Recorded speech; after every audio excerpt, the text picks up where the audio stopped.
Hello, everybody. Welcome to Level Up Academy Live. On my own, broken and alone. I feel the rain crashing down all around this empty town. I'm searching for the lost and found, but you don't care, you're unaware. Keep moving like the scars aren't even there. It's in the air like a blazing flare. Just stare, 'cause the flames will burn us. I thought you were the one for me. That's why I gave you everything. Held you close by the stormy seas. Oh, you meant the world to me. Kiss your head when you cried for me. Hold your hand while the pain was over. Keep you warm by the roaring sea. You meant the world to me.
Are you a curious student, eager to learn new skills and make your mark in the world? Or are you a professional seeking to advance your career and unlock your full potential? You need to be equipped with effective soft skills like communication, problem solving, teamwork, and more. The Level Up Academy by Doc Leland bridges the gap between education and employment through transferable skills training.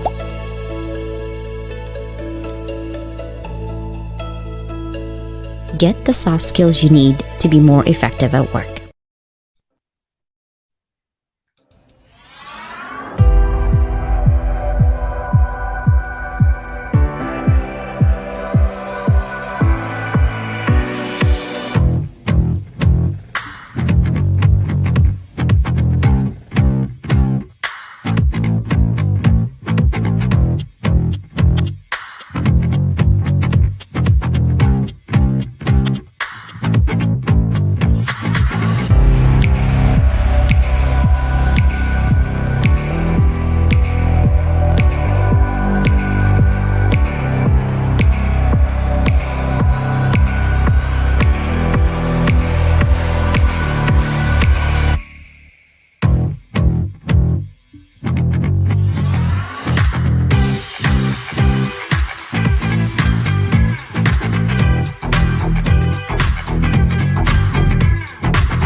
Sun.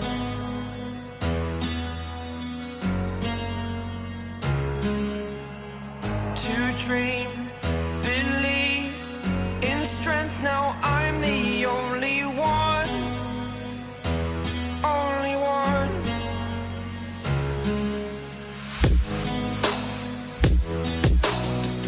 I was an ordinary boy.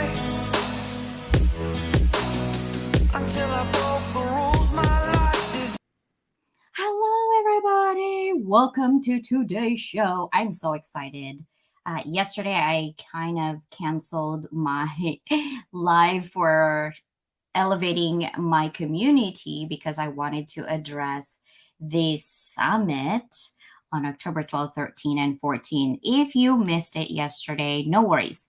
If you go to at Lua by Doc Leland on YouTube, you'll find it there under live, so that you can have your questions answered. However, you're like, CJ, just give me the shortcut version so I can get to know what's happening. Go ahead and DM me. We'll chat. I'm never too busy to answer as far as summit questions. I apologize ahead if you're trying to do a coffee chat with me and I cancel, because right now my whole entire being and my effort is through this project of the Global Summit. Let me tell you something. I'm so excited. Oh my gosh, I could shake every day. Anyhow, I have some amazing speakers. And like I said, think of it as a marketplace where you want to test, like, to test out what other people are providing in there. What kind of value are they adding in there? What kind of things can they help you to tool up? And I had a conversation with Isabel Fortin this morning, and she's so amazing, let me tell you. And she's going to be one of the speakers. I'm so excited. And her entire theme is living with a purpose. Like, hello, aren't we wanting to be living with a purpose? And so I'm so excited. She's going to be talking about like mindset change and limiting beliefs and finding that purpose, because sometimes we think we know what our purpose is because we're in this path and we're in this high. And enjoy that high. Don't think negatively like, oh gosh, there's a high, there's going to be a low. Of course, there's going to be a low, but enjoy the moment, right? And I was having a conversation with my brother from another mister yesterday, Willie. And, we were talking about Dr. Leland. How do you think about now, when you're living the now, NOW. And I'm like, yeah, I can spell now. And he's like, okay, well, can you think about it backwards? Now is, when you flip it and reverse it. And I'm like, one. He goes, yes, now you won. You won. So be present in today. I'm like, gotcha. I love those things and I love those moments. And so the summit is going to be all about bringing in together the community to provide value to you. And we hear you, we see you, and we want to help you. And I know most of you are going to be like, well, how much does it cost? Guys, $50. They're literally, some of these classes are ridiculous. Like they're very expensive services out there. But these business leaders, these mindset coaches pour their heart out to me so I can help you in your moment right now in your life, whatever that you need. Within this 30 people, we're hoping to change your world, because technically it's our world and we need to help each other out. They're basically giving their heart and their soul at this moment, probably closing their eyes why they agreed to me in the first place to do it, so that you can have access to these amazing things. Like one of them, Willie is providing, I'm going to just give you a heads up. I know I'm giving it all away now. Basically is, I don't know if you know Grant Cardone. He's pretty big out there, or Jan Maxwell Leadership. And one of Jan Maxwell's leadership guy who does the classes and things like that is doing it for Willie or doing it with Willie. And so, it's going to cost like hundreds of thousands, if not thousands of dollars, right? For these classes. If you buy his video for $50 and you're not able to get into this 12, he's only like picking 12 people. You'll have to pay for the 12 to go into this. And I think it's going to be in New York. And the in-person 9-week program for the leadership. And he said, if you're not able to come here, if you buy this video, you can get the replay for free. So I said, can I sign up for the replay, please? I'll buy right now. I'll give you a credit card. Do you need the expiration date and the CVC? Like $50? Hello, for Jan Maxwell's class for 9 weeks. I don't care if it's a replay. It's something I need. I want to level up myself. Hello? So these are the things that my community member, your community member, is giving back to you. Okay. So open that wallet for 50 bucks literally on October, because I'm like, I can't believe it. And it's only going to be for that 3 days. And that's just one. Um, we have hydration experts that's going to give away like a lot of his things, like 8 bonuses giveaway. I'm like, oh, bring it, brother. And that's the kind of people that I want to be in my tribe, right? At the end of the day, people always say, put out there what you're worth and what, your value. You're beyond money. You could put yourself as $5,000 an hour. Great, you have that money, but you're beyond that money. Think about Robin Williams, very famous actor. Everyone loved him. He was really amazing, but he wasn't 100% in the mind. He feels all alone, that he thought he was just done. He's better off gone, right? Think about that. People that you think are so amazing and have all these things and all of this hustle and bustle that we're trying to earn financial. It's just a tool, right? Yes, I'm not saying money is not important. It is to pay the bills, to run the show. Yeah, it requires money. But at the end of the day, you have to be right here and you have to be heart centered so you can give more, right? And giving more requires a lot of your recharging. And so this summit is about recharge so you can be in charge with yourself. And you need to upskill, retool so you can level up. And I can't wait for you guys to do it. I'm going to stop talking. Today I'm not going to run my normal, RSS and all that. You guys can look at it in YouTube because I want to spend more time with my guests today. I think that we're living in conflict constantly every single day, whether it's a conflict within ourselves, within our family, with our children, with our frenemy.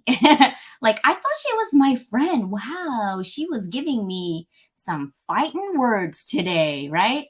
And all of that, right? This is the value that I'm giving my community, is having amazing leaders within their space to come in and tell us, how can we level up today? Are you guys ready? Let me see if she's ready. Oh, she's smiling. She's so pretty. I love that smile. Are you guys ready?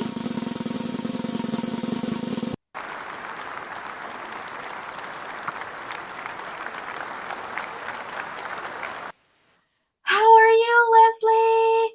I'm great. Thank you so much for having me here. Oh my God. Thank you for being here. So let's check out who's here. My sister, of course. First Yes. of all, I want to publicly say thank you to my sister, Susanna. She gave me like a care package box, and she showed me only one thing that she was going to give me because we were like Zooming. She's like, what about this? And what about that? I'm like, ooh, that's so pretty. And I didn't know that she was putting it on the care package. So my husband yesterday was like, you got another box. Because some people usually send me random stuff like their book or whatever. They just want me to enjoy. And he goes, this is another box. And I'm like, another box? Who would it be? And I looked, I'm like, oh my God, it's my son. And my husband's like, Oh, is there gold in there? What is happening? Is there Louis Vuitton, Cristal? What's going on in there? I'm like, never mind. I went to my room and opened it. I was like, oh my God. And I called her and I literally took a selfie. I'm like, look how pretty it is. Look how cute it is. And she's like, oh, and this is from LinkedIn. Susanna and I never met in person, right? Never. Like, I want her to fly here. Oh, but she's my first one. Yay. Hi, sister. Look at that. She's like loving the duo love this it. morning. Oh, Oh, Jody. oh. Hi, Jody. I love her. I really do. Yes. She's so smart and she's so unaware sometimes that she's so amazing. She's like, yeah, I don't know what I'm doing. Yes. No, you're so amazing, Jody. If you're still watching, I love you. I really do. Not only are you smart, but you're so willing to give ideas to Mhm. people. And Yes. it's like that heart centered, right? Like I see it. I see Absolutely. you. And so I'm so glad she's in the house for sure. And look at you showing up. This is I, okay. But I'm making that that's why we're feeling all these people, because we all show our heart. And I think that's really what ultimately connects us. Yeah, I love it. Oh my gosh, Susanna, look, it's a butterfly. Because she's always about butterflies and moving beyond boxes. I'm like, I just see it, Susanna. Look, it's hard. I'm being silly. Al, hello. Good Hi, morning, Al. sir. He's the age optimizer. I love it. He's one of the sponsor and also a speaker for our global summit, and I cannot wait for him Great. to school me and level me up on how to basically age gracefully because I'm getting there. Yeah. People are like, "You're so young." I'm like, "No, no, I'm close to 50 than you think. We're just not gonna get You're there." young. You're So still young. I love, I've seen people that are suffering even in their 30s.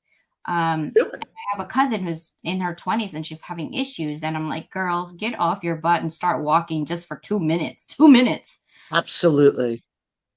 And also mindset. Like, it really is true. Our age is in our head. It is. So let's go ahead and start with you while I'm highlighting our beautiful people here. So, first of all, I want you to introduce yourself and what you do. But then within that, kind of think back, 20 years ago and find within your timeline, right? Some of the significant changes in your life that got you here where you are today. Oh, it's interesting you did 20 years, so I'll get to that. So, where I am now, many know as the conflict strategist. I first, I love sharing on LinkedIn, YouTube, my tips and strategies, and it's things that I wish I knew, earlier. So I want to like share that with everyone that I meet through YouTube, LinkedIn, and some of the other social media platforms. So what I do business wise is that I do customized learning and training programs, also coaching in, of course, conflict management, but also communication, negotiation, even cross cultural communication. So I do that for different organizations, teams, individuals. And I also teach some of this at New York University, here in New York, of course. And again, similar courses, negotiation, communication, and conflict management techniques for managers and leaders. I love the mix of the teaching as well as coaching, working with teams, and then seeing, the results. That's an amazing thing. And how did I get here happens to be something that there was a pivotal point 20 years ago. But before that, my career started in real estate and construction and design. I managed real estate for a variety of organizations, everything from a public university to the city of New York to a Wall Street firm, startup companies, different jobs along the way. The thing that was common for every job is that I was in the middle of conflict every single day. People wanted more space, people wanted to pay less money for the construction, landlords and tenants, whatever it was, I was in the middle of it. And it's a yucky feeling that to be in the middle of it. And I had to figure out, how am I going to navigate out of this? And what eventually came natural to me is, wow, like what do we really all want? And I kept on seeing this similar thing. Well, we wanted to work together. We wanted to kind of live and work peacefully together. So we had that in common. So I would use that all the time and go, okay, let's remember why we're here and why we're talking, because I knew that win lose kind of like, let me get everything I want, um, thinking wasn't working. It had to be different if we were going to live together. And that's really what started my thought process and my different kind of strategies, and learning how to navigate this whole thing through different kind of communication, not what I learned going through school and college, uh, really understanding how people communicate, everything from the how we talk to what we say, and understanding that even when we were all speaking English, we weren't all speaking the same English. Every word people have a different perception of because of our experiences. So it was really literally trying to get in everyone's shoes. And that's what led me to here. Now, 20 years ago, there was a point where I was at a company that was essentially going bankrupt, but I was still working there and I knew I had a future there. And I thought, this is the time. I've got to go out on my own. I always wanted to be an entrepreneur because I always was an entrepreneur on the side. And I'm like, this is what I want to do full time. And I got that call that changed everything. An old boss of mine called and said, I need someone who knows everything you know, and they're willing to work for me, like for a 6-month contract, half time. I said, well, I know that person. He's like, this is fabulous. I'm like, it's me. It's like, no. It was his call came at that right moment where I was trying to figure out how am I going to go out on my own, leave the nice corporate job, the pay, the benefits, and then that call came, and it changed everything, and eventually led to now. I think there are probably about 10 years ago, there was one other really significant thing that I have mentioned to some people along the way. So you might have heard it. I was walking a lot, like around New York City where I was living, and still am. Even though I did take a break to go to New Jersey for a few years, but I usually ignore that. So I was walking a lot, and my friend said, "You've got to enter this race in Central Park." I go, "A race? Like to run? What are you talking? Yeah, don't worry. I'll stay with you even if we finish last." I go, "I don't know how to run. I only know how to walk." To make a long story short, it took from that day, a year and a half later, we crossed the finish line of the New York City Marathon. I still am not a runner in terms of a good runner. I'm a runner, but I'm a slow runner. Uh, but what got me there, this team of 5 people, us working together, dragging each other, pushing each other, encouraging each other. And it really gives me chills still because the 5 of us didn't even belong together in terms of two of the people were such fast runners that it always took me twice as long to finish anything.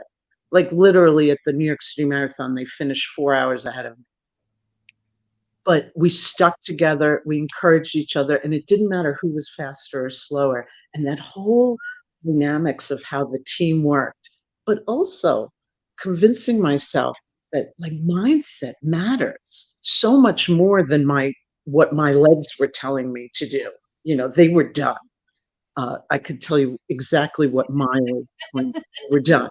Don't But be my mean.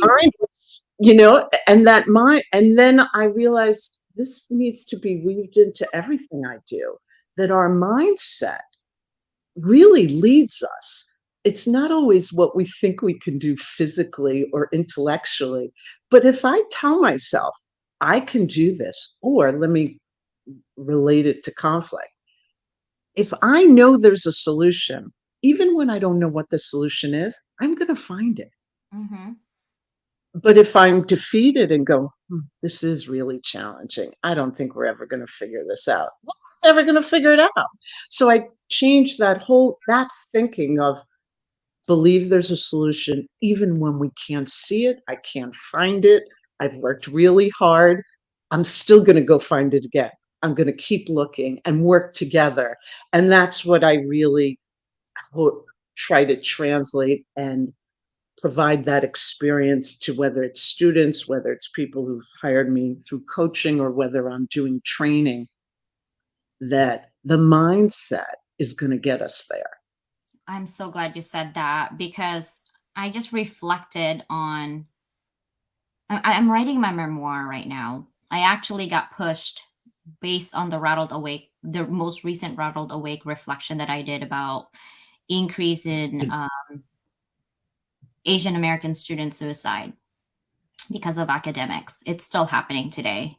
And I remember Yes. going to college. One of my friend actually jumped off the college because she got a B and she couldn't go home to her parents with that B.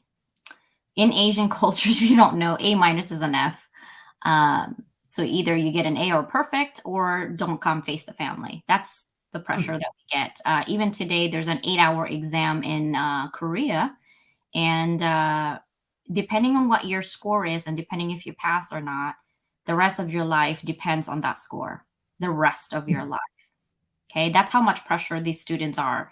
A lot of medical students, Asian. That's why I hate to say this and be biased. And when I say, like, medical doctor who's Chinese or Asians, I go for that. It's because they go for perfection.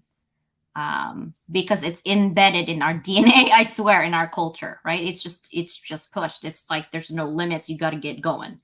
And it's good and bad. It's good that you Mhm. have that drive, but it's bad because it's all your life and nothing else, right? And finding that balance. So I'm glad you said that, because I just did a reflection and I'm like, I don't understand why I'm never afraid to try everything, even if I know it might not work. Like the 50 inspirational project, I just created it in 2 hours, and I was gonna say, okay, who's the best person to deal with it with me? And I said, CJ, that's a wrong mindset. How about who's the best person that inspires you and hope that they'll say yes? I found a victim, Nicole. She didn't know what she signed up for. She's a great teammate. Yeah, And she's one of the LinkedIn people who I have gotten to meet I in know. real life. And uh, it was, yeah, just that I still remember that, like, that first second I saw her. But what's so amazing is that the energy we feel through LinkedIn, it, it was like we just took a step and we were all together. It didn't require any transition. There was no uncomfortableness. I know. She It was told. immediate.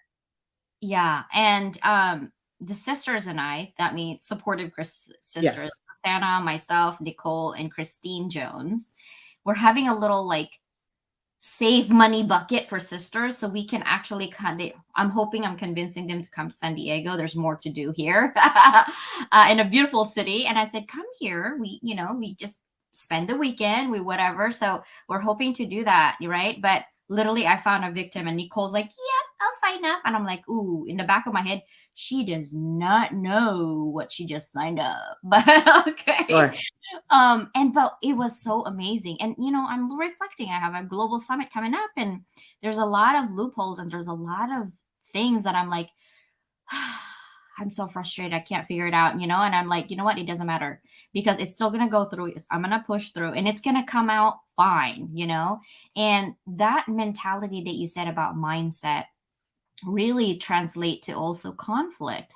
It comes into, like, emotional intelligence as well, right? Making sure that you are in that moment trying to see what is the common goal for everyone and what is win-win. Sometimes it's win-lose, but how can we make it for its win-win? Sometimes it takes time to negotiate those thoughts. So my next question is, can you share some common misconceptions about conflict resolution, and how can this be addressed? So I think the first one is that usually what everyone thinks the conflict is isn't really what got them into the conflict. There's always layers. It's rare that, especially when they're encountering me, it's rare that the conflict just started and now they're like, oh, this just happened. How do we deal with this? No, no. It's usually been a lot of time, a lot of layers. And the issue that they're bringing, sometimes I've done arbitration for the stock exchanges, and they'll go, oh, it's just about the money. Sure. Okay. Let's hear it. If it was, figure out how to divide the money and it will be okay. But that's not what it is. There's usually these layered, when you listen to the story, it started years before. There was some disrespect, um, or someone didn't feel heard. That's a big one. They felt like I told them what I thought was done wrong. And they said they looked at it and there was nothing there. And then they put that aside. And then they let that frustration build for a couple of years. And then they found a new thing to say, this is what our real conflict is. No, no. Your real conflict is that thing 2 years ago. So that's one thing, that whenever someone presents what their conflict is, I know that that may be a symptom or that may be part of it, but that's never all of it. So that's important, that it's not just quick, like this is our conflict and we're either going to agree to disagree or we're just going to walk away. Yeah. Really? But so it's not that. There's much more. And I was like, there's much more opportunity here if we start talking to each other and really listen. Oh, no, no, no. We know how to listen. So that's another big misconception, that everyone, I don't even always know how to listen well, because there's so many things that distract us from truly active listening. First of all, it's exhausting to active listen. So it takes all our energy. And when we've really done it well, we know it because we are so tired. Like you need to go to sleep right after it. It uses up every cell in your body. And the reason why it's difficult is because, first of all, we were never taught to actively listen. We were read stories in our elementary school years. We were told how, like, we had to figure out how to comprehend it by answering some questions. But to really listen, we have to put all the thoughts out of our mind. We can't start thinking about what questions are they going to ask me next on the test, or how do I want to respond to what they're saying, or how can I fix what she's telling me because, or he's telling me, or they are telling me that they just told me a part of a story and I'm like, oh yeah, I remember when that happened to me. No, you don't. It didn't happen to you. It happened to them. And now you have to finish listening to their story. So there's some real science behind it. Apparently, our brains have a capacity to listen to many more words than people are, the speed at which people are speaking. So there's all this empty space while we're, quote, listening, and we start filling it up with distracting thoughts. And then, of course, just add in the distractions of digital stuff. So it's that the listening issue is hard, but that's when people have sometimes ended up with me when I've been a mediator or an arbitrator, where now they need a formal process because they actually can't hear each other. They need someone else in the middle to, like, be that facilitator of, well, what I hear you saying is X, Y, and Z. What did you hear? To the other person. They're like, no, no, I heard A, B, and C. I'm like, well, did you? Well, let's now ask some questions to understand what they really meant. It's that's the big one. And that people think they've communicated well, Yeah. so that they believe that their intended message has been received as intended. And the thing that I can tell you is that most of the time, our intended messages are never received as we intended, because the person receiving it has a different life experience. They hear different words, they have different triggers, they have different definitions of a word. So those are the three big ones I that love that. are cause the misconceptions with why we're in conflict and how we got there. I really love that. And first of all, we talk crap about Nicole. I think she heard us all the way to her job in New York. She showed up. She's like, "Oh, I made it." I just called her a victim and she Hello. showed up. Another victim coming up. I'm glad that you said that because here's the thing. You're right. Often my husband and I have been married for 20 years and we still fight on certain stupid crap. And when you're trying to apologize, you have all the intention to apologize, right? And then when you started the conversation, went well. Like here you are ready to apologize, and he said something that you don't like, and then you're on a second argument. You forgot what you were apologizing for. You even forgot the first argument. You didn't even remember what it is, but now you're really upset on the second argument, not knowing why you're even upset on the second argument because you were there to apologize in the first place, right? It's just Yes. human nature to kind of have this.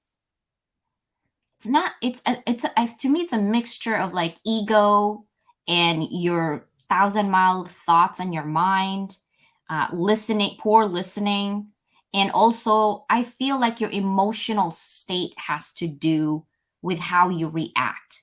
I feel like when I'm already stressed out, whether it's from work or a project, and then I'm having conflict conversation with my husband, anything he says, it could be like, honey, you're Yes, beautiful, right? But if he said it, honey, you're beautiful, like that, I'm like, excuse me, what does that mean? Right? exactly. I think it's the state of emotions that you're in also affects the way you react to certain words or even nonverbal communications. What do you think about that? All of it is so important. First, there's different layers in there. There's the triggers to our hot buttons that have nothing to do with the person in front of us. And I know one word that I have tried to train myself not to cringe when I hear it. But if I hear the word fine, like my ears just sort of, what do you think is fine? Because growing up, when I heard that word fine, I knew nothing was fine. That's how it was said in my household. So, but I know that, and I try to keep that self-awareness front and center. So whenever someone else says like, "Oh yeah, everything's fine," I really try to listen, going, "Oh, I think they really mean it. Like it is fine and okay." And I have to hear what their definition of the word means because my definition isn't like that. Um, you said emotions. Emotions come into all of this. You're in a conflict conversation. So, of course, there's emotions that are escalated. And we start to lose touch with hearing the content, and our emotions are interpreting everything or only hearing pieces of it. Or, like you said, you heard a word that like gets you to go off on a different tangent. And we're reacting versus I like to think of responding as more intentional. So the reaction is just something that just comes natural. And then a response could be more intentional.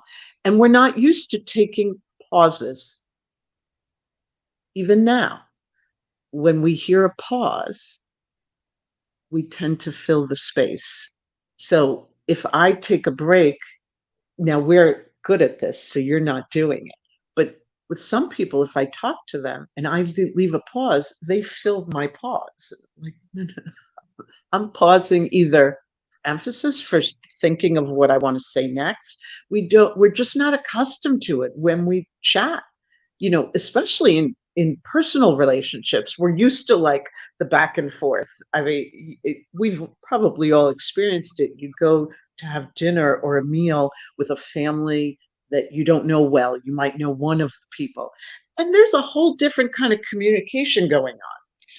I'll hear, even in my family, one of my family members, they'll answer a question. I've no like someone will hear them go, "Yep, yes, maybe," and they'll be like, "What is he talking about?" I go, "Oh no, no, he's answering my question from 3 weeks ago. I asked him if he'd be able to come to something. Like, how'd you know that?" I go, "Well, it was related to a dinner, and we're at a dinner now, so I know that's what he's thinking. Dinner. Oh, next dinner. He's telling me he can come." They're like, "Are you crazy? You actually knew that?" But that's what's we can't do that in the workplace. We don't know each other at that point, and even those kind of conversations could go and get messy. So we stick to our habits versus being intentional. I love that. And I want to read what Amber actually said here. It says reactionary messages to conflict will never land well. Listening take time and space to truly hear each side, and then communicating about those issues is key. So if you respond defensively, it's a sign you need to sit with your emotions longer. Yes. I agree with that. Here's the thing: ego, just add that to the cup, okay? Yes. Because I think when you are already in conflict, sometimes it's easy to just resolve it and say, I am so sorry. I apologize for my behavior, or I had a mean spirited attitude. I'm not making an excuse, but I did have a bad day and I snap at you. Right.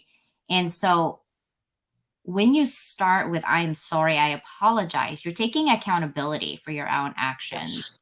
And so to me, words mean something, when you're apologizing. Now, if you say I'm sorry all the time, that doesn't mean anything anymore to me, because then you're Exactly. saying it to make it 30 seconds of feeling, but really you don't mean it because you keep doing what you're apologizing for. But Exactly. then that's a different, resolution at that point. But I think if you start with I'm sorry, I apologize, most people will take back and said, okay, let's hear the rest of the apology if it's true, right? Because sometimes my kids will be like, Mom, I'm sorry. And I ask them, what are you sorry for? They're like, I'm just sorry. I'm like, yeah, you're not sorry because you don't even know what you're sorry about. Let's be honest with that, right? Right. An empty apology is Mm. not going to move you forward. That's what I call it, like you're just swiping away the conflict. And there is one time when we could swipe away conflict. If you are never going to see the person again, go ahead, swipe it away. You're never going to see them again, talk to them again. But in most cases, the reason why conflict matters to us is because it's with someone we're going to see, either in the workplace or in our personal lives. We're going to see them again. And now we're like feeling those yucky feelings like, oh God, I've got to go to that meeting with person A. And I think, but you brought up the good point about, and so did Amber, about being defensive. How can we communicate differently? Because you made it clear, like, I like to start with the I am sorry. That's really important because a lot of times people walk into these conversations, you did this, this, and this, and I did this, this, and this. But once they heard the you, they're ready to defend themselves because they're pretty sure something negative is going to come after it. I've even seen it in performance evaluations where the evaluation was great, but because everyone's on the defensive, they hear the you, they didn't even hear you did a great job. They heard the you and they shut down and they're ready to defend. Last month I did this, this, and this, and I increased revenue by 30%. They're like, yeah, I know. That's why I told you you did a great job. So that you statement is something we're all trained, and it's a trigger for many people. The other one is a why. So when we're talking about our purpose in life, it sounds positive to say, I need to find my why. In the workplace in particular, when someone goes, well, why'd you do it like that? They really might mean, hey, why'd you do it like that? I'd love to copy you. But they hear the why first and they're ready to defend, like, well, because it worked. Yeah, I know. That's why I'd love to learn from you.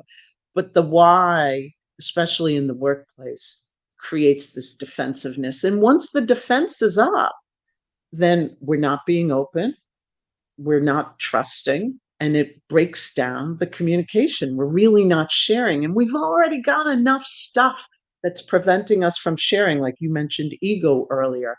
Ego, concerned about keeping my job, wanting to do well. All those things influence how we communicate in the workplace. And then you add on another layer where someone's word triggers us to defend ourselves. And then we feel like we're always in conflict with that person, and it just perpetuates and gets worse. I love this conversation because from what you're doing, and I'm really listening, I think that the keywords, just like SEO in your website and your YouTube, it matters in the algorithm for the software, but I think it matters in the algorithm for our mindset. Keyword Yes. makes a huge difference based on what you just said and based on what I have witnessed on how people perceive the conversation that's going to, the outcome of the conversation. So I'll be mindful of that in terms of like what keywords that I'm bringing. And also, I think people also put values on certain people when you're not aware that people put you on a pedestal and that what you say to them matters so much so that it could break them in pieces. It's kind of difficult, right? Because sometimes like I have a friend and I don't know how she perceived me until after the fact. And everything that she does to me, like we were friends, we were fine. And then all of a sudden, I think she sees me in a different light. And then I started to see the emulation, which I'm grateful for. Like, she wanted to emulate me because most people are like, oh, I don't want them to copy me. And I'm like, no, I want you to copy me only my positive side, not the attitude part. I do have bad attitude sometimes, but when you see that and you're like, oh, okay, keep going, and then all of a sudden you say something, and then their world just come down into pieces, and I'm shook, and I'm like, why did that trigger you to get so upset? And then they're like, well, because I value your opinion so much that, if you say those things, it just crushed me. And I'm like, but I thought we were just friends trying to have a conversation on how we can level up ourselves, right? And I was thinking that we had an open feedback, like you tell me what I needed to do and I'm okay with it. But if I tell you something that you can improve for yourself as a friend and as a human, somehow I'm the mean person and you're falling apart. Like, what is up? And then, she shows you like, so I feel like she just puts me in a different light and a different footing. I don't know when that relationship changed actually. And so it's like, okay, there's got to be something I can do, but I think it's keywords. And for me is once the friendship is broken and the trust, I don't trust easily either. So once the trust breaks, I don't go back. I just can't. I It's don't know what it is. Like, I can forgive you, I can let it go, because it's not good for my heart and my soul to, harbor anger. But I'm also hesitant to move forward with the friendship, knowing that that's how you see me as. So, how do you kind of like, what are some, common challenges people face that you've seen when trying to resolve conflicts, and how can you overcome that? well, the one of the biggest is our assumptions. And I that word, it's not just the word, it's big, the concept of assuming.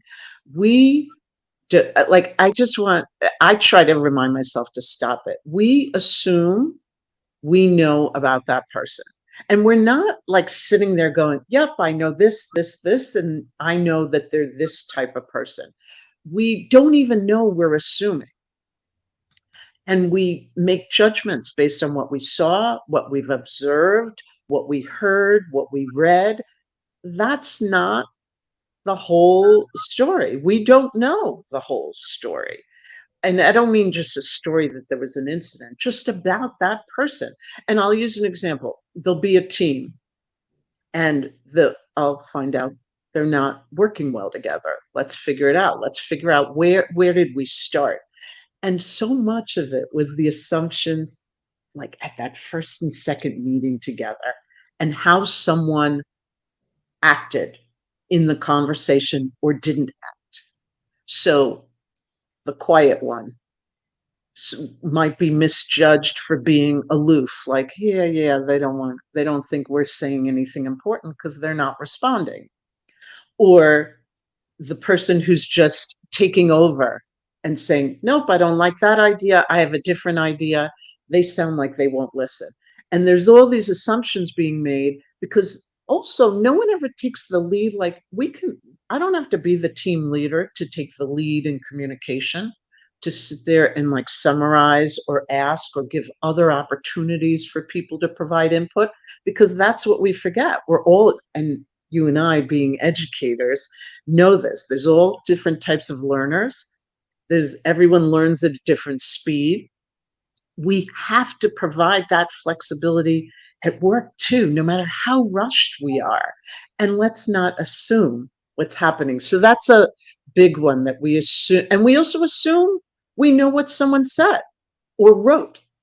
And then we never have a further conversation about it. And that's it. So we just take in the communication, and it's rarely multi-directional. We just take the one direction. I heard them say that, and that's what I know about them. So I think that that's what I mean by the assumption kind of activity is big, because then we build on that and we keep on assuming. And I realize we're built to judge. That's how our mind works. We get information and we judge what's happening. And I learned how I used to when I first started in this focusing on conflict resolution, I was a mediator and an arbitrator. And arbitration is all about being a judge, receiving all the information and making a decision on the case. Mediator, my opinion is irrelevant, and I'm facilitating the conversation. And when I understood the difference and saw it, I actually needed a week in between when I had to shift my mind, because in one case I was being paid to judge, and in the other case, I needed to, my opinion was irrelevant. And I think that happens too in the workplace, that we have to stop the judging and just receive and ask a question. Hey, what are you thinking? Do you have time later to talk about it? They may not want to speak up in the meeting. We've all had this. We've all been in meetings where you feel intimidated to say what you're thinking, and people don't ask the question, and they don't realize everyone else might have had that same question. So Yeah. it, It's a fear there's of layers of this. Yeah, it's a fear of judgment, I think, a lot of times is because, oh, I'm in with my manager and my manager's going to judge me if I ask this question. Another thing is sometimes I've learned in the most recent one is you might be just so proud of your accolades and you like to share it with your group. But if none of your group members in that same wavelength, they just feel that you're bragging at that point, right? So then they feel like you're just oversharing your accolades when it really has something to do with, hey, can you celebrate with me? And so that can also be taken as, oh, she's bragging. And then from there, everything shuts down, right? Yes. It's not even the communication of I hurt your feelings or I did something to you. It's more of the people who feel less about what they're doing, feel bad about themselves when someone actually wants them to celebrate with them. I've also Yes. noticed that. So you just tend to be quiet now. So now you're basically shutting down yourself because you feel that pressure of like, oh, they're just not at that level and they're going to judge you anyway. So might as well shut up. And it is a struggle, because when we're at work, when we're outside of work, we can like encourage each other. It's not me versus you, it's me versus just me. And to get rid of the comparison game. However, at work, the way business and work and many of the, workplace environments are, is that your manager and your leadership are putting you in competition with other people. So it does become a struggle, and it puts a wall between people. The other thing is, I mean, add a toxic workplace in with all of this, where many toxic workplaces, the issue is blame, where mistakes are not welcome. In my head, I don't get that. I understand where it came from, but mistakes, they really are learning. Like, who cares? I remember once saying to a manager, who cares who did it? Let's just all figure out the better way to move forward. What can we learn? The system fell apart last night. So what are we going to do different next time? But if we're going to spend the next 3 days investigating who did this, who did that, then they're never going to want to learn. They're just going to sit there avoiding mistakes. And by the way, they're going to take less chances. They're not going to speak up in meetings when they have an idea, because they figured if their idea doesn't work well, they're going to get blamed again. And that whole blame is the source of a lot of conflict. Why does it have to be who's right and who's wrong? Why can't it just be Let's resolve the issue. Yeah, I got that. yes. Abimbola says making assumptions can be really detrimental to a relationship. It's better to ask if we are not certain or clear about someone's actions. True, but sometimes what you're feeling, you're not going to ask like, "Why are you making me feel less today?" Like you can't. You see what I mean? Like that's just kind of hard. How do you combat something? You have to Yeah. you have to ask what I call the better questions. So rather than like, why are you making me feel this way? we have to get rid of those why questions and ask open questions like, hey, what's happening? What led you to that? Like, what's next? What can we do? We need open questions because otherwise it just becomes a defend and attack. You felt, and you can even talk about, hey, I'm feeling a little uncomfortable here. What's happening? What got us to this point? And a lot of times, especially when it's in the workplace, you find out that there's a mixture of chatting, texting, slacking, whatever software people are using to communicate. And you find out that a lot of times it was from one of those comments. And we're not asking the questions like, hey, let's step back a minute and talk about what are you thinking? What are your ideas? What other ideas do you have? I like what Sia said. She said, great point, Leslie. Open questions, easier said than done. That is so true. Oh, Because sometimes like I said, when you're sharing and then somebody else, let's say, coworker A is feeling like I've never done any of those. Like, I don't understand how she could do all of those and blah, blah, blah. You can't address those issues. And that, like you said before, way before, like it's always that conflict from the very beginning, not necessarily of what you said to them, but what you said in general sometimes offends people without you knowing that it offended people. That's another issue because I've done it. I'm guilty as charged. Like sometimes I look at people and when they're saying something on comments, especially on LinkedIn, but then what their actions doesn't align, I shut down. I'm like, why do I even bother to get to know this person? They're not even in alignment with what they're saying in their messages, right? When I'm losing opportunity to get to know a really awesome person, I'm judging it based on one incident and one conversation. And like I said, I have to be graceful because we're going through a lot of things a lot of times. And sometimes you might caught the conversation where someone was feeling low, and you shouldn't just judge person based on that one time. But it's when it's multiple times, that's when I'm like, I don't know, that's questionable. so one thing, and this is hard to do, there's one time that I would say is good to assume. Whatever someone said to us, if we first assume positive intent until fact tells you differently, then just, and especially when it's all communication based, assume there's positive intent and then just kind of hear the words versus maybe you saw some body language that gave you a hint that you thought it was negative.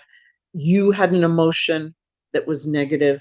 Just we have to like rid ourselves of that sometimes, or just like put it a little bit to the side and then ask a question. And the question can't be like, you see how obnoxious you're being right now, don't you? That's not going to work. We're not going to have a conversation. Yeah. Hey, I'm not sure I heard you correctly. Could you describe it differently? Or I can just start to interpret it because that's a lot of times when they hear it. If I repeat that question to someone and go, let me just ask you the question you just asked me. So you're being an idiot right now, aren't you? Oh, okay, that doesn't sound so good, does it? No. No. So I said, by the way, it's not even a question. You're asking me a leading question. You're telling me how to answer. I'm going to tell you I'm being, crazy person right now. No, I'm not. So changing that, we're not accustomed to asking open questions. I can tell you, I do this exercise. I call sometimes it's more like a trick. People writing out questions and then we start categorizing them. And I want you to know, I've done this for over 15 years with different groups, different students, all different ages.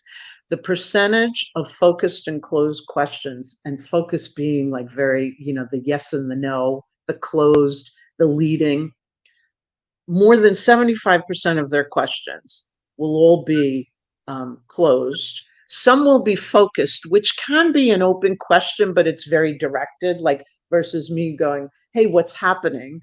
That would be really open. And I might say to you, what happened last night? So maybe what I'm thinking about didn't happen last night, but you're not going to tell me because I just focused you only on last night. So when you add that in, more than 95% of the questions that we naturally ask are this like when, why, what, very factual, yes and no, instead of the and, Yeah. I think, what, how. We're not accustomed to saying how. yeah. We add to it. How do you do that? How will I do that? Like drop the rest. Or we ask 14 questions at the same time. What do you think about that? Oh, is that really going to work? And we need to like stop ourselves and write them down. Write down the next questions, and we may never ask them because once you hear what they have to say, you may go in a totally different direction because your questions assumed what the answers were. Yeah, that is the problem. Amber has a question. Says there are times when the other person stops communicating, cuts all ties. Your advice to them? That's so general that I'm guessing there's some specific scenarios. The one thing is, I'll just give an example of what to do. Say it's someone at work. You may get a go-between. Like, hey, you know what? Amber really wants to work with you, and maybe the three of us could meet to figure out a new way of the two of you talking to each other. So getting someone else to intervene that you both trust, specifically pick someone that you think the other person trusts. Other than a specific scenario, it's hard to give a general way to do it, but that's one way to do it because most people figure out why they shut down. It may take another channel of communication. Write the note, write the letter, but not the long-winded of like defending yourself and deciding what they're thinking, just with a question. Listen, I really want to work with you, or still be in touch with you, whatever it is, whether it's family or workers. I really want to be in touch with you. I'd love to figure out how to do that going forward. What do you suggest? Wow, I love that. Amber, you heard that? That is something Leslie just did. Now, my last question for the day, I know we're over, but I really love this conversation. If this is your last day today on this earth, what would be your parting message to your current and future families in terms of living life, legacy, and impact? Wow, that's a lot of pressure. Okay, so I'm going to answer it in three like phrases or statements. So, with regard to the past, I would tell them reflect without regrets and don't stay in the past. For the present, I would say make sure you smile and you laugh and you're kind every single day, and the gifts will come back to you. And for the future, I would say dream big, dream bigger, and just make it happen. Wow, that was impactful, actually. I love that. Yeah, smile. I used to not smile because I hate when I smile, I hate it. I hate my whole facial structure. Like, ugh. So, and I Your was like, face lights up. Your I know, face lights up. but I love it. I don't really like to smile a lot, even on pictures. I'm always like not smiling. And my daughter says, "Mom, actually, when you smile, you're more welcoming and you don't have that resting face." I was like, "Wow, thanks." And because she's like, on the car line, my friends wanted to say hi to you, but when they come towards the car and you have the face and they're like, you're not smiling, they're like, "See you later, Bella." Like they don't want to say hi to you. I'm like, "Oh my gosh. I mean, I hope I'm not giving like that to children." And she's like, "Yeah, just a little." So now I'm just smiling randomly. She's like, "Mom, don't smile too much." Like it's like you can never smile enough. But thank you so much for your time today. This has been Oh, amazing. Um, thank you for having me. yeah, Dan's like, I'm preschool rich. Oh, preschool registration. Dan, that is so cool.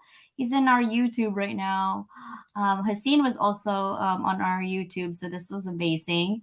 And Paul says, I also look at it as you don't need me, you have to want me. I've been learning the best solution for me is to remove expectations and just be myself and let the rest. Yeah, I give without expectations. Because when you're expecting something, more likely negative things happen. So when you give without expectations, your heart is actually fuller. Yes, that's for sure. absolutely. Or if you have an expectation, actually say it out loud, because they can't read what's in your mind. And there could be a conversation about it. Yeah. Well, thank you so much for your time today. It's so nice Thank to you. have you. And I want to leave with my favorite thing to say, show your heart. Like, that's what it really comes down to. If we Yes. show our heart, we can find the way to communicate more effectively. Yeah. Lead with your heart too. Lead with your heart, Mm, right? Well, absolutely. thank you so much Thank for you. having here. Wait for me in the green room and I will be right there. Guys, that was such an amazing conversation with Leslie. I learned so much from just that conversation. So thank you guys so much for being here. I will see you next week, Wednesday. We'll have an amazing people coming again. And then again, the Global Summit registration will be open in a couple of weeks. So some things that we are going to be doing is going to be limited, and watch out for that. I'll also be having giveaways. I'm trying to think giveaways for men, because right now I have a lot of giveaways for women. Oh, so we'll see you soon, guys. Have a fantastic Thursday. Have a fantastic Friday. And always smile and be good to each other. Thanks for watching another episode of Level Up Academy today, brought to you by your none other host, Dr. Leland. Please do not forget to hit subscribe or push that notification bell, so anything that we have an activity on at Level Up Academy, you will be the first one to know. If you would like to be a guest in our podcast, both on the MP3, audio only, and also here on live in our YouTube channel, please let me know. DM me. Let's connect. Have a fantabulous day. Everybody, see ya. I'm on my own, broken and alone. I feel the rain crashing down all around this empty town. I'm searching for the lost and found, but you don't care, you're unaware. Keep moving like the scars aren't easy.